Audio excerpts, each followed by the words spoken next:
Hello students, Waheguru ji का खालसा वाहिगुरु जी की फतेह।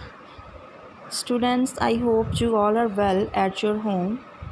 स्टूडेंट्स, अज मैं तुहानूं नाल ही एक ई टैसट ऐप दे विच जाके तुसी टैसट अपना अटैम्प्ट करना आ। चैप्टर नंबर 7 का तो बेटा वो टाइम दिता होया वा, मैं नाल 8 मिनट्स आ इन बिटवीन कंप्लीट करना। जदों तुसी टैसट स्टार्ट करना नाल ही कंप्लीट करके सबमिट करना। इन बिटवीन तुसी उस साइट तो बाहर नहीं जाना, अदरवाइज़ वो खुद सबमिट हो जाएगा अपने आप ही। ठीक है। सो स्टूडेंट्स, हुण 7th चैप्टर अपना रिवाइज़ हो गया वा। 6th एंड फस्ट असी ऑलरेडी जिहड़ा वा अपने सिलेबस वास्ते कर चुके मंथली टैसट वास्ते। नैक्सट बेटा अपना टैसट जिहड़ा होएगा फ्राइडे नूं वो चैप्टर नंबर 12 का होएगा। ठीक है स्टूडेंट्स। नैक्सट टैसट साडा चैप्टर नंबर 12 का होएगा, उहदियां 2 ही एक्सरसाइज हैगियां वा। सो नैक्सट अपना 12 चैप्टर जिहड़ा वा वो तुसीं प्रिपेयर करना है। बाकी मंथली टैसट की अजे कोई डेट शीट नहीं आई, सो जदों आएगी तो उदों असीं मंथली टैसट ले लांगे। अदरवाइज़ तुसीं अपनी क्लास की प्रैपरेशन करो बेटा। जिहड़ा भी मैं तुहानूं टैसट दिंदी तुसीं प्रिपेयर करके मैं टैसट तुहानूं अपनी वो वाली ऐप के उपर ही ई टैसट उहदे विच जाके आइकन ते तुसीं उत्तों ही तुसीं अपना टैसट जिहड़ा कंप्लीट करोगे। ठीक है। सो तुसीं हुण हर डे दे विच अपना टैसट जिहड़ा वा उत्थों चैक करके अटैम्प्ट करना वा। ठीक है स्टूडेंट्स। सो स्टूडेंट्स, साडा फस्ट टर्म का सिलेबस जिहड़ा वो कंप्लीट आ। तो हुण बेटा असीं स्लोली जिन्नी देर तक अजे वर्किंग नहीं हो रही प्रॉपर ऐप की, तो असीं हुण सैकेंड टर्म जिहड़ी आ स्टार्ट करते हैं। थोड़ा थोड़ा करांगे स्लोली कि क्योंकि तुहाडी फस्ट टर्म के पेपर होने सितंबर दे विच ते तुहानूं कोई प्रॉब्लम ना आवे। ठीक है। सो सैकेंड टर्म वास्ते असी चैप्टर नंबर 5 शुरू करना है। चैप्टर 5 हैगा वा डाटा हैंडलिंग। डाटा हैंडलिंग जिवें कि इहदे नेम तो क्लीयर आ, डाटा नूं हैंडल करना, किसी भी डाटा नूं हैंडल करना। फॉर एग्जाम्पल बेटा आपां तुहाडा रिजल्ट कढदे हैं, जिवें तुहाडी क्लास दे विच 30, 35, 40 स्टूडेंट्स हुंदे आ, उस डाटा नूं किवें मैनेज करते हैं। ठीक है। उस तो बाद किस तरीके दे नाल उस डाटा नूं रिप्रजेंट करिए कि वो ईजीली पता लग जाए कि किहड़ा बच्चा फस्ट आ रहा उहदी किन्नी परसेंटेज आ, सैकेंड दी किन्नी, थर्ड दी किन्नी है। ठीक है। जां सैक्शन वाइज करना होवे, सैक्शन दे विच ओवरऑल कौन आ रहा वा। ठीक है। जदों असीं वक्खो वक्खरे बच्चों के मार्क्स नूं कलैक्ट करते हैं ना, मार्क्स कलैक्ट कीते वो मार्क्स नूं असीं बोलते हैं वो साडा की हैगा वा डाटा। ठीक है। हुण डाटा नूं रिप्रजेंट करन दे काफ़ी तरीके आ, जिवें तुसीं 6th क्लास दे विच पिक्टोग्राफ पढ़िया सीगा। ठीक है। डाटा नूं रिप्रजेंट करदा है। आ वेखो तुसीं पढ़िया सी 100 कार्स। एक कार दा मतलब की आ, एक कार जिहड़ी आ वो 100 कार्स नूं रिप्रजेंट कर रही है। जिवें जुलाई दे विच एक फुल कार, 2 फुल कार ते एक हाफ दित्ती हुई है। इहदा की मतलब आ, 1 फुल कार 100 नूं रिप्रजेंट कर रही है। 100, 100, 200 ते अद्धी दा मतलब 100 दा अद्ध, 100 दा हाफ 50, 250 कार्स। जुलाई दे विच 250 कार्स प्रोड्यूस कीतियां गईयां। ठीक है। मतलब पिक्टोरियल रिप्रजेंटेशन दे दी उन्होंने दी। सो इस चैप्टर दे विच असी डाटा नूं handle Karan they different methods पढ़ांगे। असी 6th क्लास दे विच पिक्टोग्राफ पढ़िया सीगा। 7th क्लास दे विच असी बार ग्राफ पढ़िया सीगा। ठीक है। हुण इस क्लास दे विच भी असी बार ग्राफ पढ़ांगे, प्लस असी आ चीज़ तुहाडे वास्ते न्यू आ हिस्टोग्राम पढ़ांगे, प्लस असी पाई चार्ट पढ़ांगे। ये दोवें चीज़ां तुहाडे वास्ते न्यू आ। बार ग्राफ ते पिक्टोग्राफ तुसीं ऑलरेडी पढ़ चुके हैं, हिस्टोग्राम ते पाई चार्ट ये 2 चीज़ां तुहाडे वास्ते न्यू आ। ठीक है।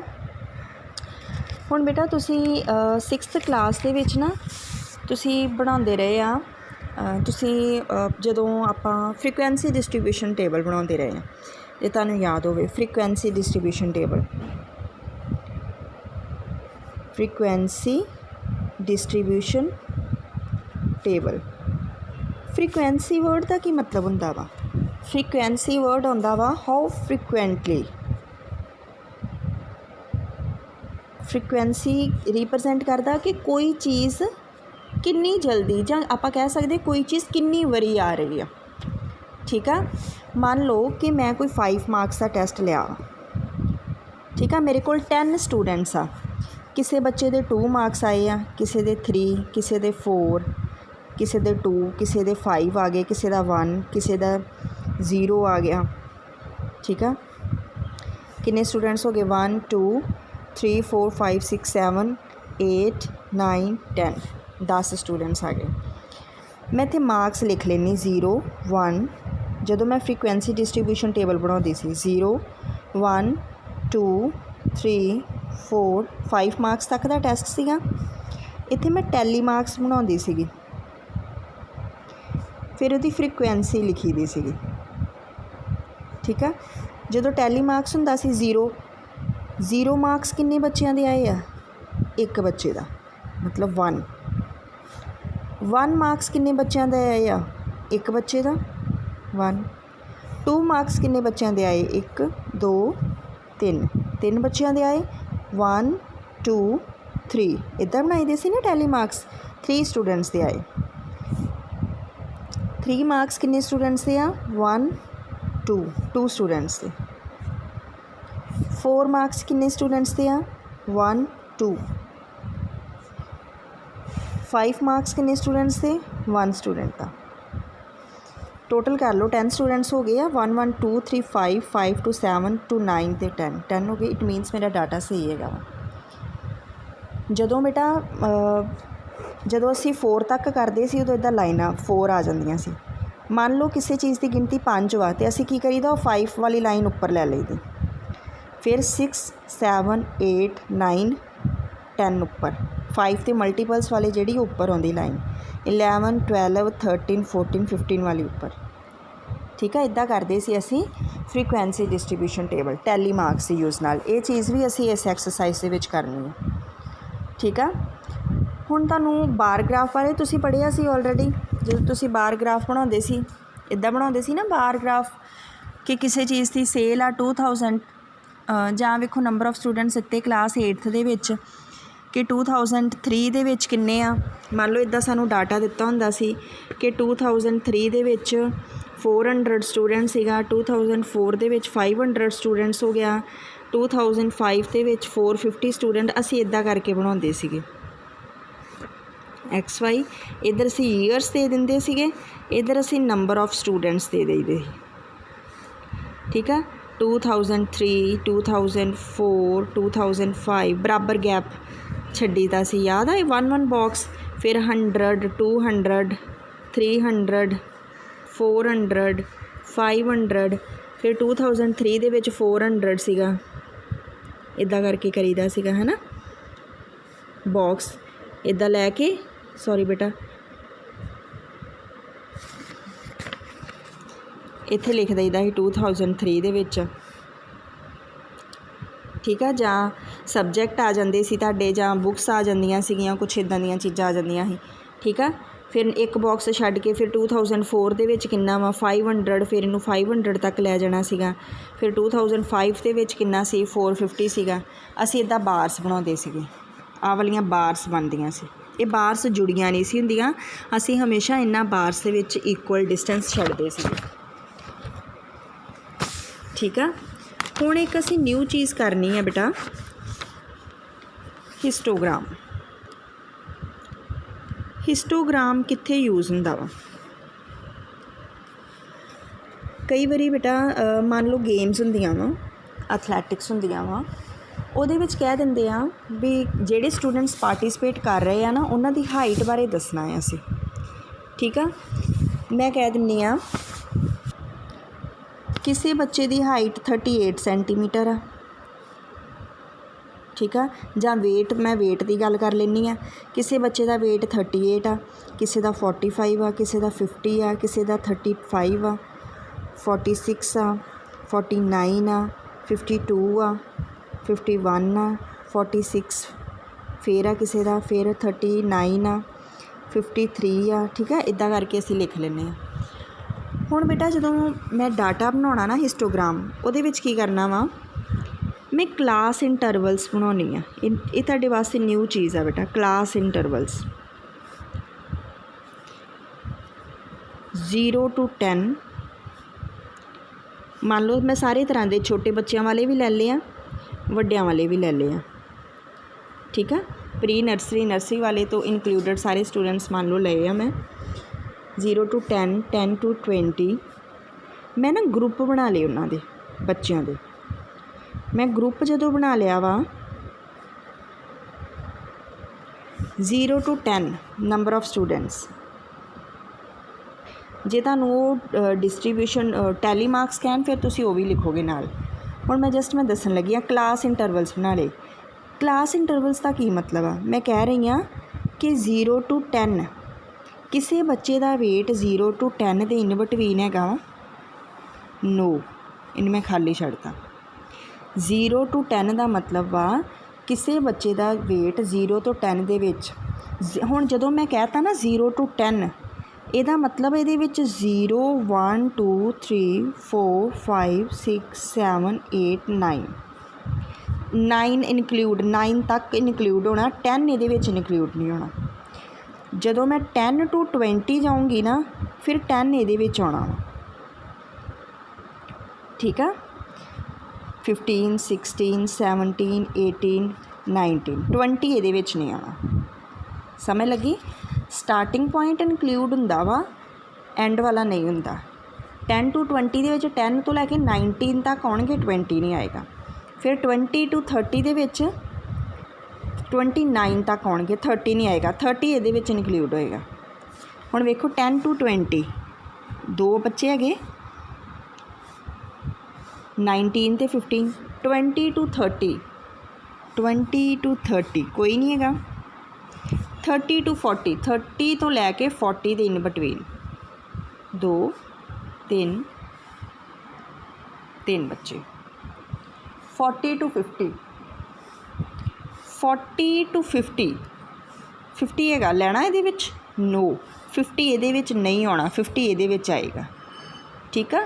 40 to 50 इहदे विच 1 2 3 4।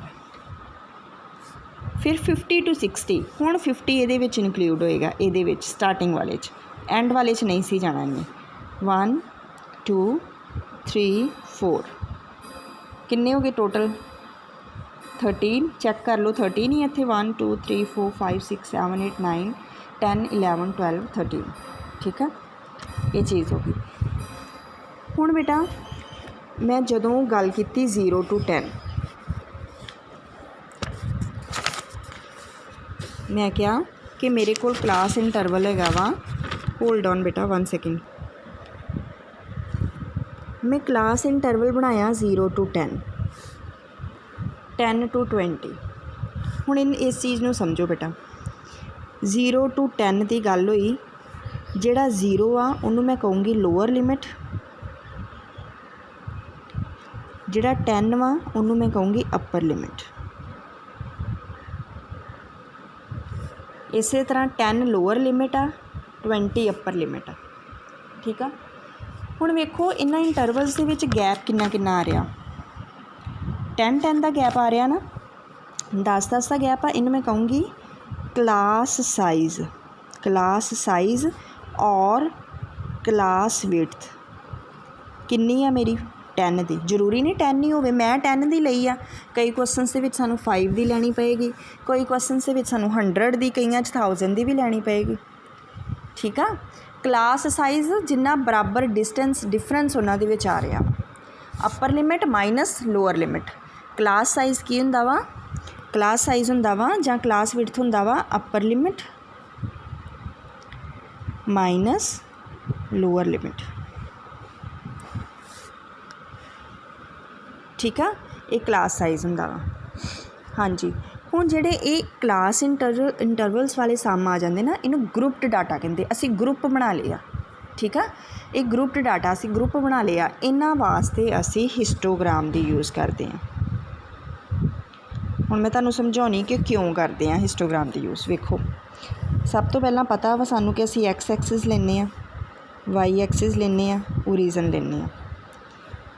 हुण मेरे क्लास इंटरवल्स ना इत्थे 0 तो ही शुरू हो गए, मतलब इत्थों ही शुरू हो गया मेरा। वन वन बॉक्स आ, मैं गैप इदा मान लो वन बॉक्स मेरा ग्राफ के उपर आ। पहला हैगा 0 to 10, ठीक है, नाले शुरू हो गया ना।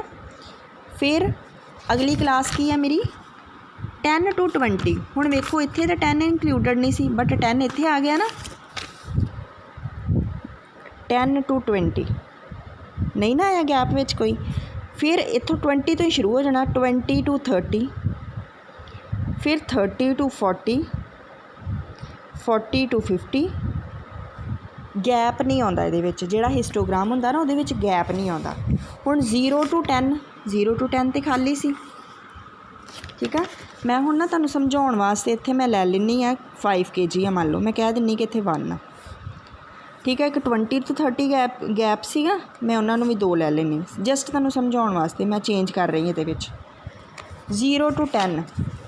हुण इधर मेरा नंबर वेखो 1 तो लैके 4 तक वेरी कर रहे, मैं 1 का डिफरेंस लै लैनी।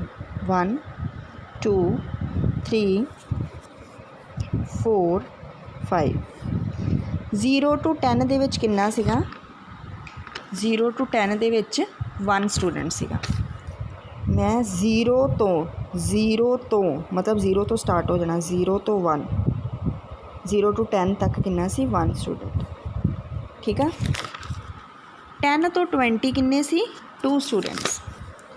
10 तो वो 10 तो ख़त्म होया ना, 10 तो ही शुरू हो जाना, 10 to 20 ये किन्ने आ? 2 स्टूडेंट्स। 20 to 30 फिर 2 स्टूडेंट्स। फिर 20 तो ही 20 to 30 आ, इट मीन 20 तो ही शुरू करना, 20 to 30 फिर 2 स्टूडेंट्स।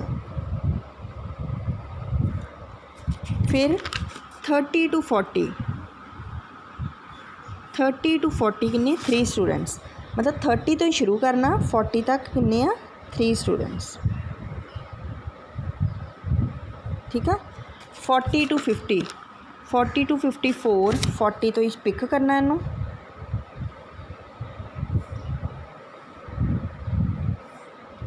फिर 50 to 60, 50 to 60 भी किन्ने है? 4, 50 तो ही पिक करना। मतलब जिथों एक नंबर ख़त्म हो रहा ना, नैक्सट क्लास उत्थों ही स्टार्ट हो रही है। 0 to 10, 10 to 20, 20 to 30, इस करके वेखो गैप नहीं आ रहा इन्हां दे विच, इहदियां बार्स दे विच गैप नहीं आ रहा। एक ही हुंदा वा साडा हिस्टोग्राम। स्केल बाकी बेटा उस तरह ही लिखीदा वा, जो भी आ है ना। इधर वेट आ जाना वा, इधर नंबर ऑफ स्टूडेंट्स आ जाना। On X axis 1 unit equal to 10 kg, Y axis 1 unit equal to 1 student, ठीक है। बाकी सारा कुछ सिमिलर उस तरीके नाल ही करीदा। बस हिस्टोग्राम कित्थे यूज़ हुंदा? जदों असीं क्लास इंटरवल्स की गल करते हैं, ठीक है बेटा। आई होप तुहानूं ये वाला कॉन्सैप्ट क्लीयर हो गया होएगा कि लोअर लिमिट किन्नू कहंदे आ, अपर लिमिट किन्नू कहंदे आ, क्लास साइज़ की हुंदा वा, ठीक है। सो बेटा ये सारियां चीज़ां नूं ध्यान दे नाल अंडरस्टैंड करना वा। फिर असीं अपनी नैक्सट एक्सरसाइज शुरू करांगे। तो जे तुहानूं कोई प्रॉब्लम आ, कोई क्वेरी आ, then you can ask me any time, ठीक है स्टूडेंट्स। एंड बेटा हुण नैक्सट टैस्ट साडा जिहड़ा होएगा चैप्टर नंबर 12 का फ्राइडे नूं होएगा। तो बेटा कल तुसीं अटैम्प्ट कर लेना अपना टैस्ट जिहड़ा वा 7th चैप्टर का डैमो टैस्ट जिहड़ा वा ई टैस्ट दे विच जाके, ठीक है students. Okay students, thank you, have a good day. Waheguru ji का खालसा, वाहिगुरू जी की फतेह।